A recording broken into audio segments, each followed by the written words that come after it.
السلام علیکم ورحمۃ اللہ وبرکاتہ۔ ان اللہ وملائکتہ یصلون علی النبی یا ایھا الذین آمنوا صلوا علیہ وسلموا تسلیما۔ اللہم صلی علی محمد وعلی آل محمد کما صلیت علی ابراہیم وعلی آل ابراہیم انک حمید مجید۔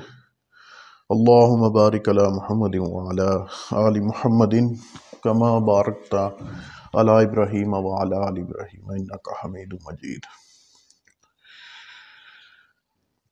آپ لوگوں کو ایک دفعہ پھر خوش آمدید میرے آفیشیل چینل عظیم عملیات میں۔ میں ہوں آپ کا ہوسٹ محمد عظیم قادری اشرفی۔ آج کی جو ہماری ویڈیو کا عنوان ہے کیا ہمیں جنات، ہمزاد، پری، جو بھی یہ غیر مرئی مخلوق کے موکلین ان کو قابو کرنا چاہیے؟ کیا ان کے عمل کرنے چاہیے؟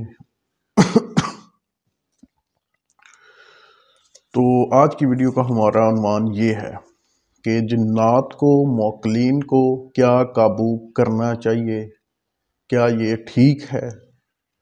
تو چلتے ہیں ویڈیو کی طرف۔ اچھا، اکثر آج کل لوگوں کا شوق ہی بن گیا ہے کہ میرے پاس یہ جن ہو، میرے پاس پری ہو، میرے پاس یعنی کہ ہمزاد ہو، میرے پاس یعنی کہ وہ طاقت ہو کہ میں ہر کام اس سے کر سکوں، مجھے کچھ بھی نہ کرنا پڑے، میں اس کو حکم دوں اور وہ جا کے کر دے۔ میرے دادا مرشد محدث اعظم قصوری پیر مفتی محمد عبداللہ قادری اشرفی رحمۃ اللہ علیہ، وہ فرماتے تھے کہ یہ ہمارا کام نہیں ہے کہ موکلین کو، جنات کو قابو کرنا۔ ہمارا کام ہے لوگوں کی خدمت کرنا، قرآن و حدیث کے بتائے ہوئے طریقے سے کرنا، لوگوں تک دین کو پہنچانا، قرآن و حدیث کے طریقے کے مطابق پہنچانا۔ یہ ہمارا مقصد ہے۔ آیا کہ جنات کو، پریوں کو، ہمزاد کو قابو کرنا ہمارا مقصد نہیں ہے۔ اچھا، یہ ایک سمجھ لیں، ایک بات ہے، چلیں آپ سوچتے ہوں گے کہ وہ فلانے بابے کے پاس گئے، اس کے پاس بڑا علم تھا، اس نے منٹوں میں یہ کر دیا، وہ کر دیا۔ اچھا، ان کے پاس علم کیسے آتا ہے؟ ایک بات ہے نا، ایک ولی کامل ہے، کوئی اللہ کا بندہ ہے، آپ سوچتے ہوں گے ان کے پاس تو بڑے جنات ہوتے ہوں گے۔ ہوتے ہیں، جنات بھی ہوتے ہیں، موکلین بھی ہوتے ہیں، سب کچھ ہوتا ہے، لیکن کیسے، کس طرح ان کے پاس یہ سب چیزیں آتی ہیں؟ کیونکہ وہ ریاضتی کرتے ہیں، اللہ تعالیٰ کی باتیں کرتے ہیں۔ جو اللہ کے نیک بندے ہوتے ہیں، یہ چیزیں یعنی کہ جو نیک جنات ہیں، نیک موکلین ہیں، پریاں ہیں، یہاں تک کہ ان کے بچے تک ان اللہ کے ولیوں سے تعلیم حاصل کرنے کے لیے آتے ہیں۔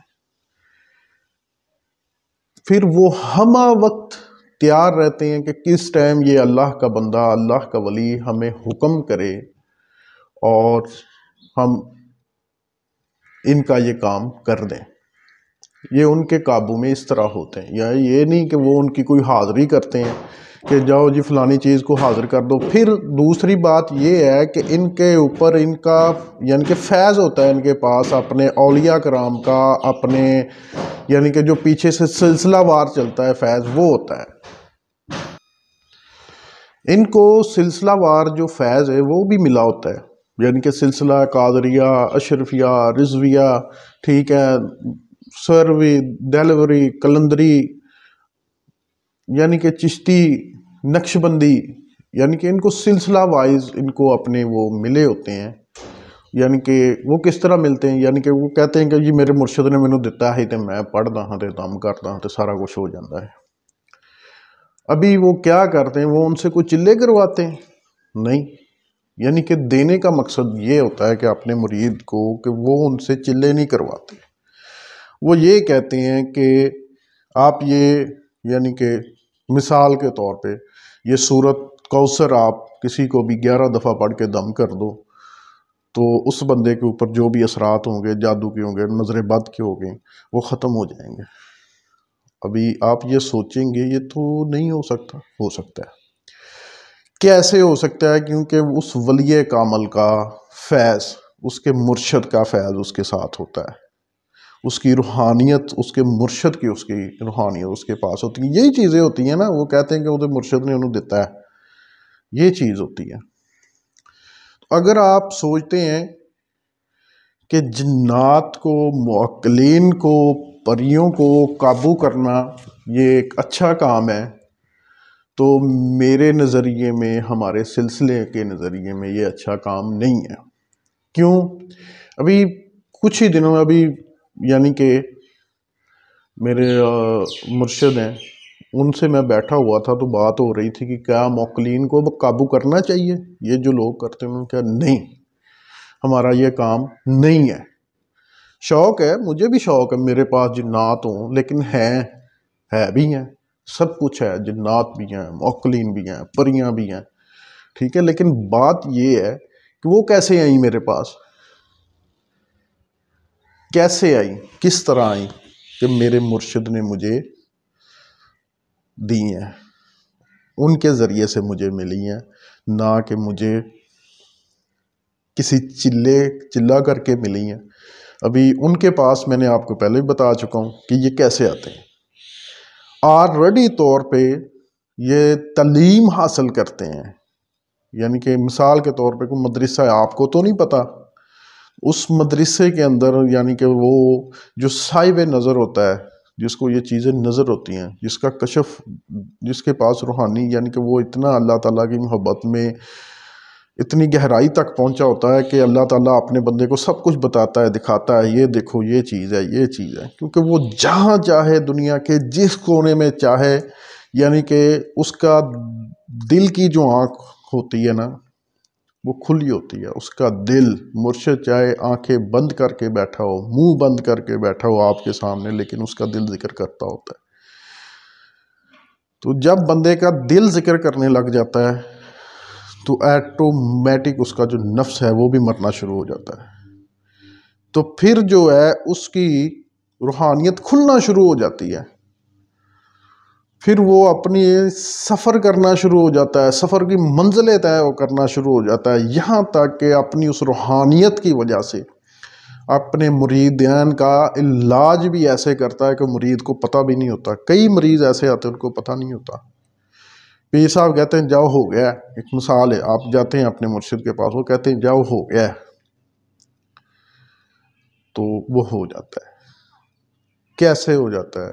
کیونکہ مرشد نے کہہ دیا ہے کہ جاؤ ہو گیا ہے، تو وہ اپنی سمجھ لیں کہ دل کی آنکھ سے دیکھ کر بندے کو کہہ دیتے ہیں جا تیرا سب کچھ ختم ہو گیا ہے، یعنی کہ ختم سے مراد جو بھی تیرے مسئلے مسائل ختم ہو گئے۔ مشن نہیں رکھنا چاہیے کہ ان چیزوں کو قابو کریں، ان چیزوں کو قابو کرنے سے بہت سے نقصانات بھی ہیں۔ ایک مثال کے طور پہ آپ نے قابو کر لیا ہمزاد کو، معقل کو، جن کو، پری کو قابو کر لیا، پہلی بات تو یہ ہے کہ یہ ہر ٹائم ہمہ وقت کوشش کریں گے کہ آپ سے جان چھڑوانے کی، چاہے وہ آپ کے تابع بھی ہیں، آپ کے کہنے پہ آتے بھی ہیں، لیکن وہ کوشش کریں گے۔ کئی دفعہ اس طرح بھی ہو جاتا ہے کہ آپ کو ایسے نقصانات بھی اٹھانے پڑتے ہیں کہ جو آپ کی سوچ سے بالا تر ہو جاتے ہیں، حالانکہ عمل کے دوران رجت ہو جائے وہ ایک اور چیز ہوتی ہے، لیکن بعد کی بات کر رہا ہوں، جب بندہ وفات پا جاتا ہے پھر یہ چیزیں اس کے خاندان سے بھی بدلہ لینے تک آ جاتی ہیں کہ اس نے مجھے قید رکھا تھا اپنے پاس۔ تو اس لیے ان کو قابو کرنے کا خیال ہرگز مت کریں، ہرگز مت سوچیں۔ شوق ہے تو کریں، پھر شوق کا تو کوئی مول نہیں ہوتا، لیکن جو میرا نظریہ ہے نہیں کرنا چاہیے۔ ہاں، آپ کسی مرشد کے، کامل کے مرید ہیں، کامل مرشد کے، جو کہ شریعت کا اور طریقت کا پہرے دار ہو، پابند ہو، تو وہ آپ کو ان چیزوں کی طرف نہیں جانے دے گا۔ وہ آپ کو یہی کہے گا کہ نماز پڑھو، ذکر الہی کرو، کوئی وظیفہ بتا دے گا وہ آپ کریں، اللہ کے حکم سے آپ کے کام ہونا شروع ہو جائیں گے۔ دیکھیں عاملین جو ہوتے ہیں نا، ابھی ٹاپک میں چینج نہیں کرتا ہوں، لیکن صرف ایک چھوٹی سی بات بتا دیتا ہوں۔ آپ کوئی بھی عمل کرتے ہیں، ایک وظیفہ کرتے ہیں کسی بھی اسم کا، یعنی کہ یا اللہ، یا اللہ ایک اللہ کا اسم ہے نا، اس کا آپ وظیفہ کرتے ہیں، آپ اس کو اس نیت سے نہ کریں کہ میں اس کے تابع جنات کو تابع کر رہا ہوں۔ آپ کوئی بھی وظیفہ اس نیت سے نہ کریں کہ میں اس کے جو تابع موکلین ہیں یا جنات ہیں میں ان کو قابو کرنے کے لیے کر رہا ہوں، نہیں، اس کو صرف اللہ کی رضا کے لیے پڑھیں کہ میں ثواب کی نیت سے پڑھ رہا ہوں، یا آپ کی کوئی بھی مشکل ہے اس کے حل کے لیے پڑھ رہا ہوں، کسی کے لیے بھی پڑھنا ہے تو اس کی نیت سے پڑھیں کہ اس کا فلانا کام ہو جائے۔ یہ نہیں کریں کہ اس کے جو موکلین ہیں وہ میرے تابع ہو جائیں، اس سے نقصان ہوتا ہے۔ ایک اللہ کے اسم کے 4 موکل ہیں، ٹھیک ہے، تو کیا آپ ان کو قابو کر سکتے ہیں؟ کبھی بھی نہیں کر سکتے۔ کوئی بڑے سے بڑا عامل بھی کہہ دے کہ میں ان کو قابو کر لوں گا، ان کے موکلین کو قابو کرنے کی نیت سے میں اسم اللہ پڑھتا ہوں، تو وہ کبھی کامیاب نہیں ہوگا اللہ کے حکم سے، یہ 200% بات ہے۔ اس لیے ان چیزوں سے پرہیز کریں۔ حالانکہ جو ہمزاد والے عمل ہیں میرے پاس بھی ہے، میں آپ کو انشاءاللہ کوشش کرتا ہوں اس ویڈیو کے بعد ہی آپ کو دے دوں، لیکن اس میں کوئی پڑھائی نہیں ہے، کوئی چلہ نہیں ہے، لیکن اس میں بھی خطرہ ہے۔ آپ نے اپنا ہی ہمزاد قابو کرنا ہے، نہ کسی قبرستان میں جا کرتے ہیں، لیکن پھر بھی خطرہ ہے، کیونکہ یہ چیزیں دھوکہ دیتی ہیں انسان کو، سمجھ آئی؟ تو بہرحال اگر آپ کر رہے ہیں تو وہ آپ کی ذمہ داری ہے، لیکن جو میرے پاس انفارمیشن تھی آپ تک پہنچانا کہ آیا کہ ان عملیات کو کرنا چاہیے کہ نہیں کرنا چاہیے، اور میرے خیال میں نہیں کرنا چاہیے۔ کوئی بھی عمل کسی موکل کو، جن کو، پری کو قابو کرنے کے لیے نہیں کرنا چاہیے۔ اگر آپ کو کوئی دیتا ہے، یعنی کہ اس کے پاس پہلے موجود ہے، وہ دیتا ہے، وہ کہتا ہے آپ یہ چیز پڑھو، پڑھ کے یہ کہنا کہ مثال کے طور پہ آپ عملیات بڑے پن، میرے اپنے چینل پہ پریوں کے عملیات، ایک مثال ہے جمیلہ پری ہے، اس کا آپ نے چلہ نہیں کیا، آپ کہتے ہیں کہ مجھے جمیلہ پری دے دیں، ٹھیک ہے، تو میں آپ کو کہتا ہوں کہ یہ لفظ اتنی دفعہ کریں وہ آ جائے گا، آپ تو کہتے ہیں مجھے نظر نہیں آتی، وہ نظر کیسے آئے گی بھائی؟ اس کی نشانیاں ہوتی ہیں، یعنی کہ اگر انسان کو نظر نہیں نہ آتی، اس کی روحانی آنکھ کھلی ہوتی ہے، اس کو نظر نہیں آتی، تو اس کا جسم بھاری ہو جائے گا، جیسے وہ اس کو بلائے گا، جسم بھاری ہو جائے گا، کندھے بھاری ہو جائیں گے، سر بھاری ہو جائے گا، ٹھیک ہے۔ جب وہ چلے جاتی ہیں تو وہ پھر اسی طرح ہو جاتا ہے۔ تو یہ چیزیں ہوتی ہیں، لیکن ان کا فائدہ نہیں ہے قابو کرنے کا۔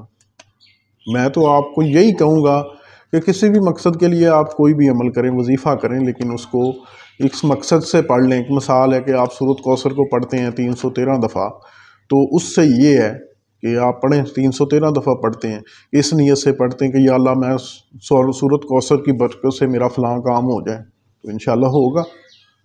تو اگر آپ یہ کہیں کہ سورۃ کوثر کے موکل حاضر ہوں، تو یہ نہیں ہے، وہ حاضر بھی ہوتے ہیں، لیکن آپ، میرے تو مشورہ یہی ہے کہ یہ آپ ان اعمال سے دور ہی رہا کریں۔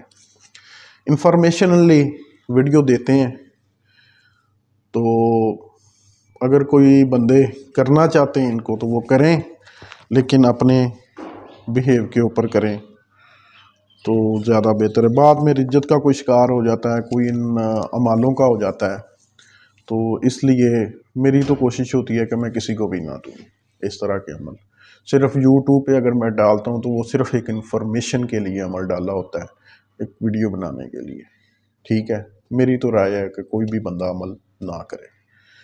تو اگر کوئی کرنا چاہتا ہے پھر اجازت لے کے کرے اپنے پیر و مرشد سے، جس کے وہ سلسلے میں، یعنی کہ بیعت ہے جس سلسلے میں بھی، تو اپنے پیر و مرشد سے لے کے کریں گے تو اس کی پھر روحانیت اور ہوتی ہے، پھر آپ کو مزہ بھی آئے گا عمل کرنے کا، ویسے نہ کریں۔ اللہ حافظ۔ ویڈیو کو زیادہ سے زیادہ شیئر کریں تاکہ دوسرے لوگ مستفید ہو سکیں، اور چینل کو سبسکرائب